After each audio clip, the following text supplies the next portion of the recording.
¿Qué tal, hijos de la noche? Bienvenidos a su programa favorito de terror y de misterio, El Grimorio de Riggs.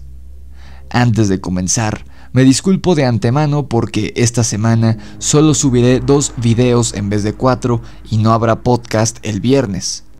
Como algunos saben, los episodios los produzco una semana antes de su emisión y esta semana anterior estuve trabajando en otras cosas independientes al canal, por lo que no tuve tiempo de hacer los 4 episodios convencionales. Pero no se preocupen, la siguiente semana la programación regular volverá a la normalidad. En fin, agradeciéndoles que llegamos a la meta de 1000 likes y de hecho la superamos en el video de los Strigoi. Hoy les traigo el episodio prometido sobre la epidemia de vampiros que se suscitó en el siglo XVIII en Europa, en la que se vivió una histeria colectiva, siendo un caso muy similar a la cacería de brujas que hubo en esa misma zona, más o menos al mismo tiempo, y la que ocurriría un tiempo después en América, más específicamente en Salem, Massachusetts. Sin embargo, mientras que la caza de brujas en Salem no fue más que una tragedia conducida por la ignorancia, el miedo y la intolerancia de los hombres de esa pequeña comunidad, la epidemia vampírica que se dio en Europa nos deja mucho que pensar, siendo una probabilidad pequeña de que en realidad esa zona haya estado habitada por brujos con habilidades sobrenaturales, por no decir vampíricas. Así que, en el episodio de hoy, además de revisar el contexto sociocultural de este suceso histórico, también te presentaré algunos casos que podrían indicar que los vampiros existen, que fueron cazados en el siglo XVIII en Europa y varios de ellos sobrevivieron, quizá expandiéndose por el mundo. Toma tu kit de protección contra vampiros y comencemos.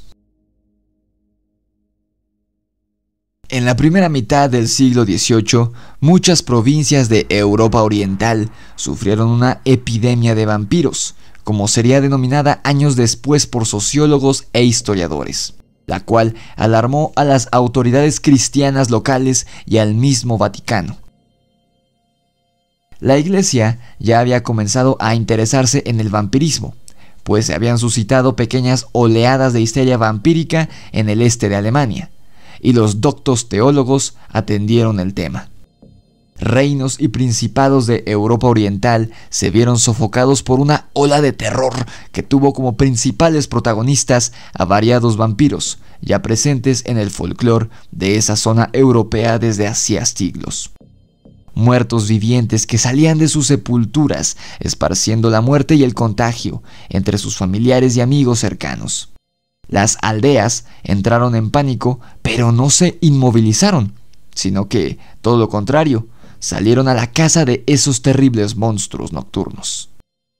Los encontraron, los desenterraron, aplicaron rituales tradicionales para vencerlos, como estacas, decapitaciones, incineración, entre muchos otros que más adelante vamos a ver a detalle, y regresaron a sus casas con la tranquilidad de haber cumplido con la tarea y tener a salvo a los niños y a las mujeres.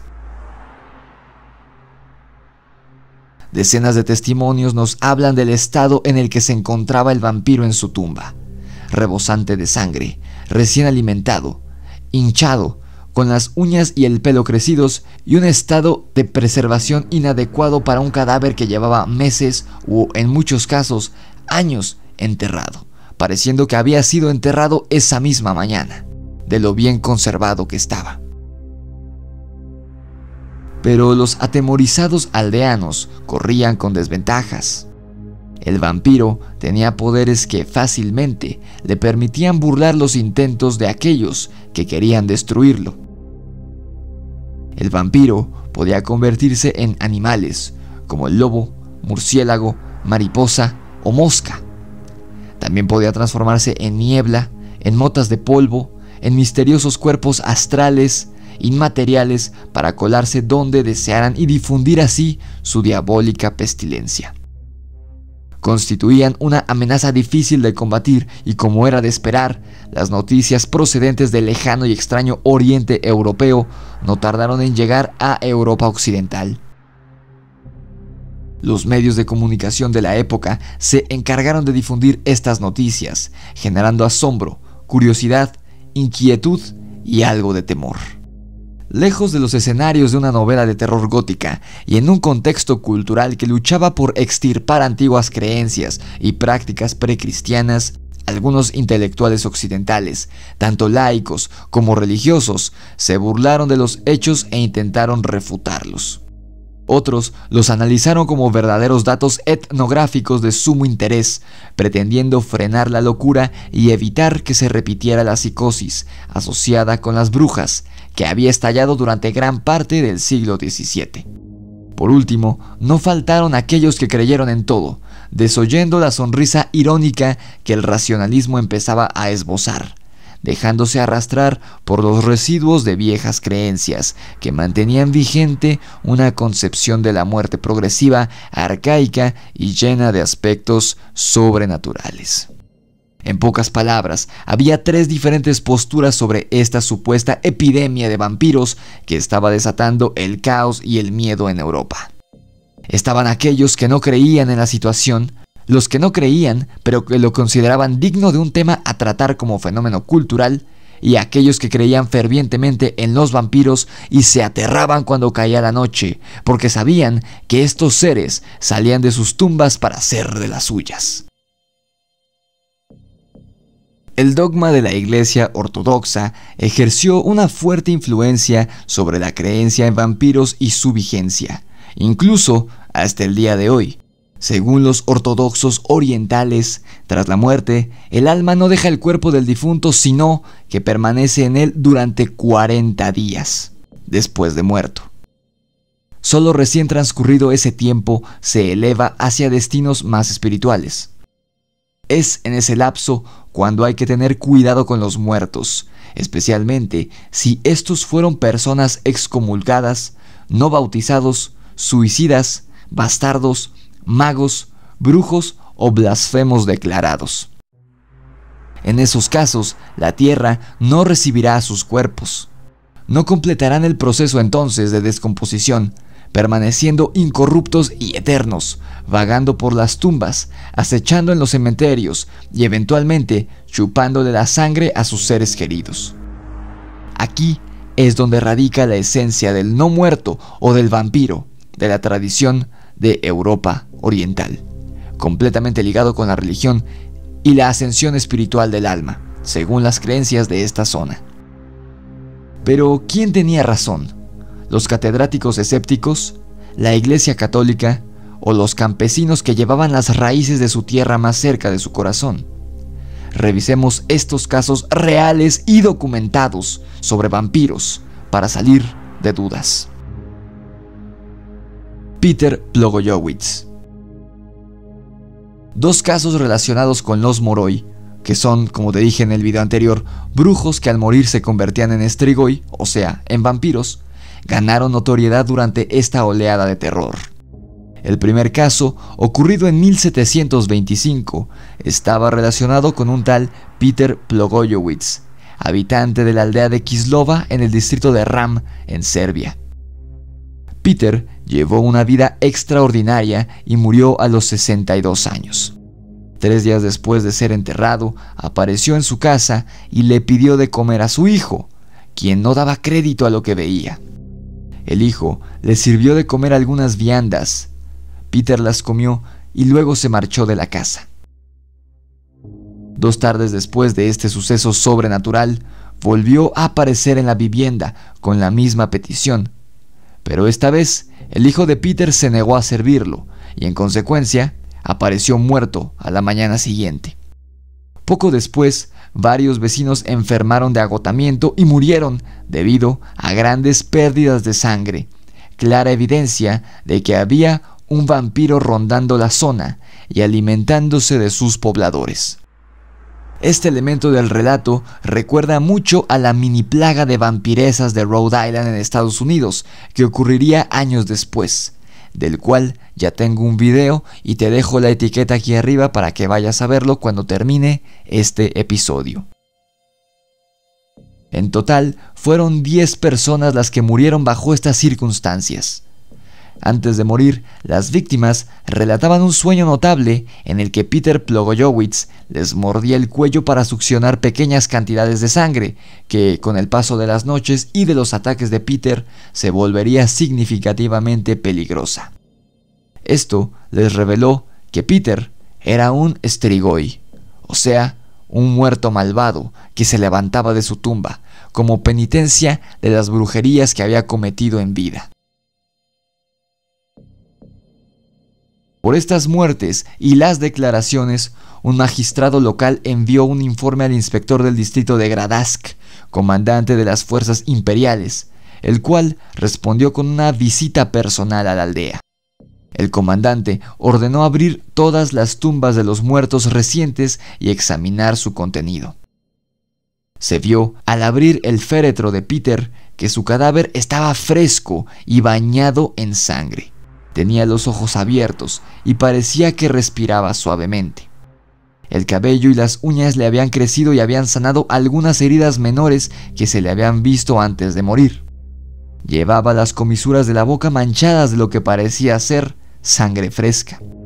Los otros cuerpos que habían sacado de sus tumbas se encontraban ya en estado de descomposición y ninguno lucía igual que Peter, o sea, que estos otros muertos recientes eran inocentes de vampirismo, pero Blagojevich no lo era. El inspector concluyó que Peter Blagojevich era un vampiro y que el cuerpo daba pruebas de vida después de la muerte. Por ende, ordenó a un verdugo que clavara una estaca de madera en el cuerpo de Peter.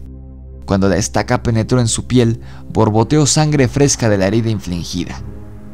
Los demás cuerpos se volvieron a enterrar, pero como medida preventiva se echaron en los ataúdes varias hierbas, incluyendo ajo y majuelo. Con el paso de los meses y de los años, la historia de Peter Blagojevich se convirtió en leyenda. No se conoce nada sobre la vida de Peter antes de su fallecimiento, pero se deduce que era un brujo moroi y por ello al morir se levantó de su tumba como un strigoi. Arnold Paul. 2 años después de este suceso, en 1727, ocurrió otro caso igual de misterioso y aterrador, pero aún más conocido en el este de Europa. Se trató de un ex soldado de nombre Arnold Paul, nativo de la aldea de Medvegia, al norte de Belgrado. Paul se había unido al ejército austriaco y había cumplido su servicio en una zona de Grecia, para después regresar a su hogar, justamente en la primavera de 1727, para empezar a trabajar como campesino y llevar una vida más normal. Arnold era bien parecido, de buenas costumbres y honesto. Se comprometió con una joven local y pensó en establecer una familia. Pero antes de que Arnold pudiera casarse y cumplir sus sueños, cuando aún había fungido como militar, el hombre había vivido un suceso que cambiaría su vida y determinaría su destino final, incluso después de muerto. Él contaba que, mientras cumplía su deber, fue atacado por lo que él creyó era un strigoi que lo había mordido gravemente. Aseguró haber perseguido y aniquilado al vampiro, aunque quizá esto haya sido un retoque para embellecer su historia, lo cual le otorgó renombre en su comunidad, pero también le otorgó cierto aire de misterio y de peligro que provocó un rechazo en sus congéneres. Poco después de haber pactado su compromiso, Arnold sufrió una caída de su carreta, golpeándose en la cabeza. El pobre hombre se debatió entre la vida y la muerte durante varios días, pero al final murió debido al golpe que se había dado. Su cuerpo fue enterrado casi de inmediato. No obstante, algunas semanas después del entierro, comenzaron a circular en Medvegia noticias de que Paul había sido avistado en varios lugares aledaños. Dado que supuestamente Paul había sido atacado por un vampiro estando en servicio militar, el pánico comenzó a invadir los corazones de la gente. 40 días exactos después del entierro de Arnold Paul, su cuerpo fue desenterrado en presencia de 2 médicos militares. Para su sorpresa, encontraron el cuerpo muy fresco. como si Paul acabara de morir el día anterior. Parecía como si le hubiera crecido piel nueva bajo la capa externa de piel que estaba muerta y descompuesta. También daba la impresión de que las uñas le habían seguido creciendo. No había explicación para todo aquello, por lo que Arnold fue declarado un vampiro. Los presentes clavaron una estaca de madera al cuerpo y, según los registros, el cadáver emitió un fuerte grito de dolor más parecido a un gruñido animal y emanó una gran cantidad de sangre. La cabeza fue seccionada y todo el cuerpo se incineró, trayendo paz a la zona durante varios años. Sin embargo, en 1731, 4 años después de las 2 muertes de Arnold, varias personas sufrieron de agotamiento extremo que obedecía, según las creencias, a la pérdida de sangre. Varias de estas personas murieron y volvieron a circular rumores sobre el vampirismo. Cirujanos de Belgrado fueron delegados a investigar al respecto y examinaron varios cuerpos, entre ellos el de una niña de 10 años que presentaba claros síntomas de vampirismo. También dieron con el cuerpo de un hombre llamado Milo, que acababa de morir en esos días. Según los rumores de los pobladores, Milo había sido atacado por Arnold Paul, que se suponía llevaba 4 años muerto. Al examinar el cadáver de Milo, este lucía prácticamente idéntico a como había lucido 4 años antes el cuerpo de Arnold, completamente preservado a pesar de llevar ya varios días de muerto, lo que indicaba que Milo también era un vampiro, quizá transformado por el mismo Paul, quien habría vuelto a la vida por segunda ocasión. El emperador austriaco asignó al sargento Johannes Flockinger a investigar este caso. Flockinger concluyó que Arnold Paul había logrado vampirizar a varias vacas antes de ser estacado 4 años atrás. Con el paso de estos 4 años, dichas vacas habían logrado vampirizar a su vez a otras bestias, y los que habían muerto debido al vampirismo habían sido aquellos que habían comido la carne de los animales contaminados. Habiendo deliberado esto, se exhumaron 40 cadáveres que habían muerto en los últimos días, de los cuales 17 presentaban las mismas características de Paul, Milo y la niña, es decir, que eran vampiros.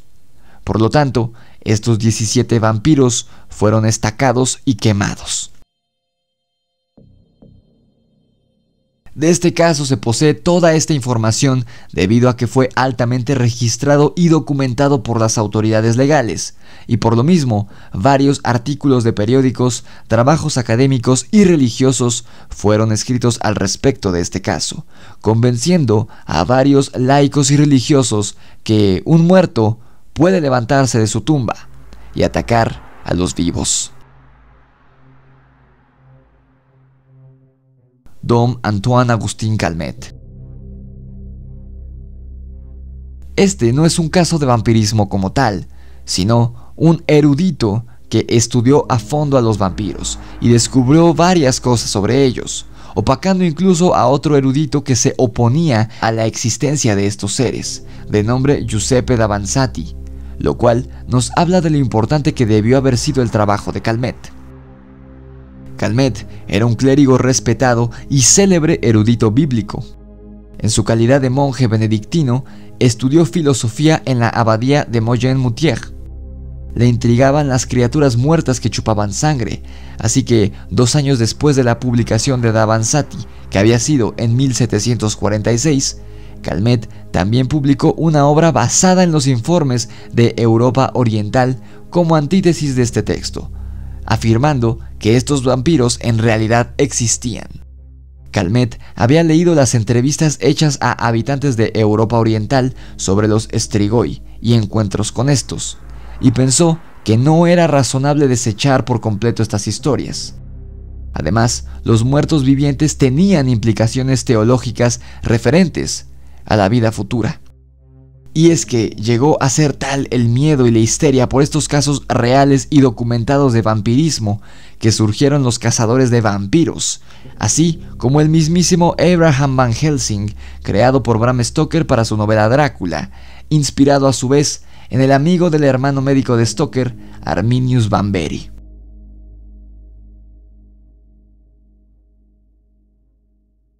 En el folclore de los gitanos de la religión, se decía que por cada hombre que nacía destinado a convertirse en Strigoi, también nacía alguien con el poder de matarlo, es decir, un cazador de vampiros. En algunas zonas de Rumania, cazadores de vampiros viajaban para atrapar muertos vivientes, como también hacían en Inglaterra los cazadores de brujas al comienzo de la era moderna. Quizá aún haya algunos escépticos entre la audiencia que están viendo este video. Yo, en lo personal, creo que hay algunos datos falsos y exagerados, como el del tal Milo y la absurda teoría sobre las vacas y los animales infectados, ya que, por lo poco que se sabe sobre el tema, se ha determinado que el vampirismo no es una enfermedad, sino una especie de brujería. No obstante, el caso de Arnold Poe y sobre todo el de Peter Blagojevich nos dejarán muchas cosas en qué pensar hoy por la noche. Y por si sigues incrédulo, déjame contarte un último caso que no ocurrió durante el siglo XVIII, sino en el año 2012, en la misma región que siglos antes se viera apanicada por una epidemia de vampiros que se levantaban de sus tumbas. Corrían los meses de noviembre y diciembre de 2012 cuando la localidad de Zarosje, a orillas del arroyo Rogasica y próxima a la ciudad de Vallinabasta, experimentó un fenómeno colectivo que no se detectaba desde mediados del siglo XVIII.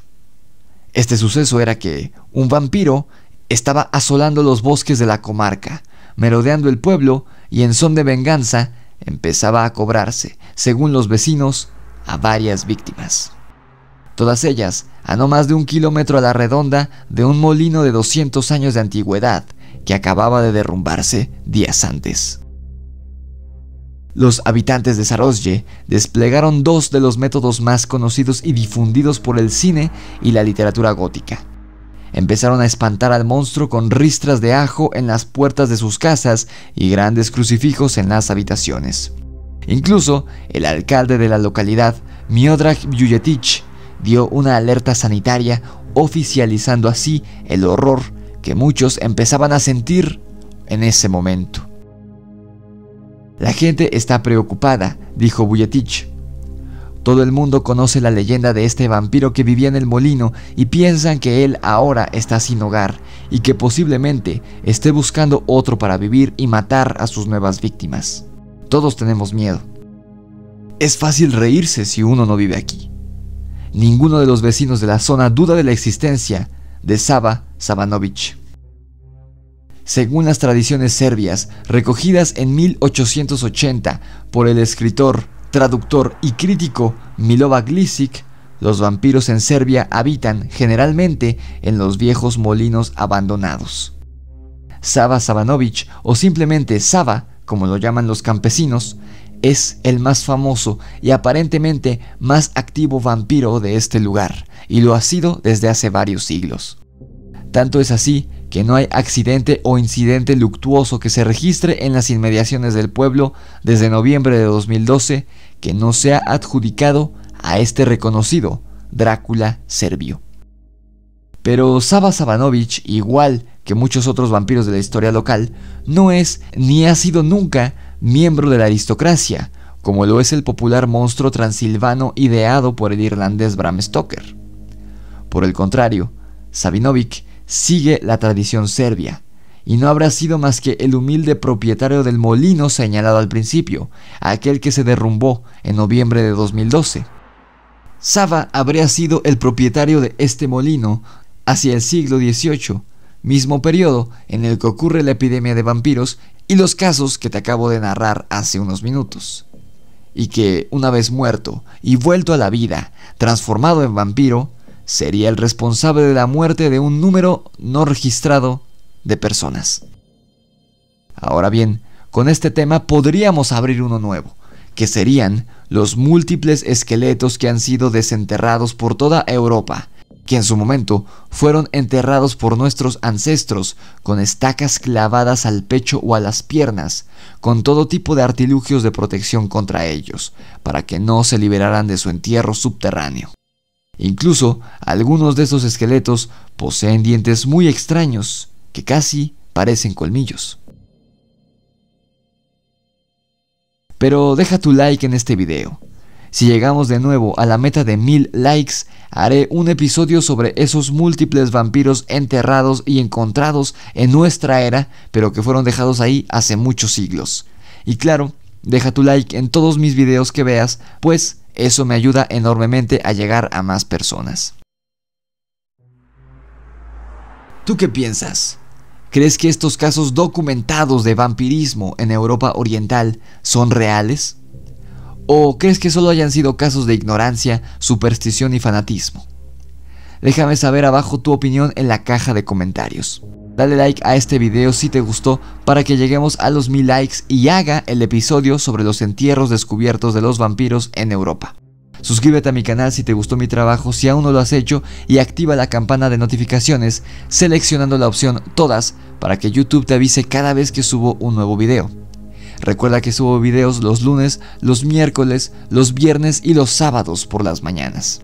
Sígueme en mi cuenta de Instagram, mi página de Facebook y mi perfil en Spotify, a donde también subo el podcast semanal en formato MP3, cuyos links encuentras abajo en la descripción junto con mi correo electrónico en caso de que tengas algún relato paranormal que quieras compartir con nosotros. Esto fue El Grimorio de Riggs y la epidemia de vampiros europea del siglo XVIII. ¿Mito o realidad? Nos vemos en la oscuridad.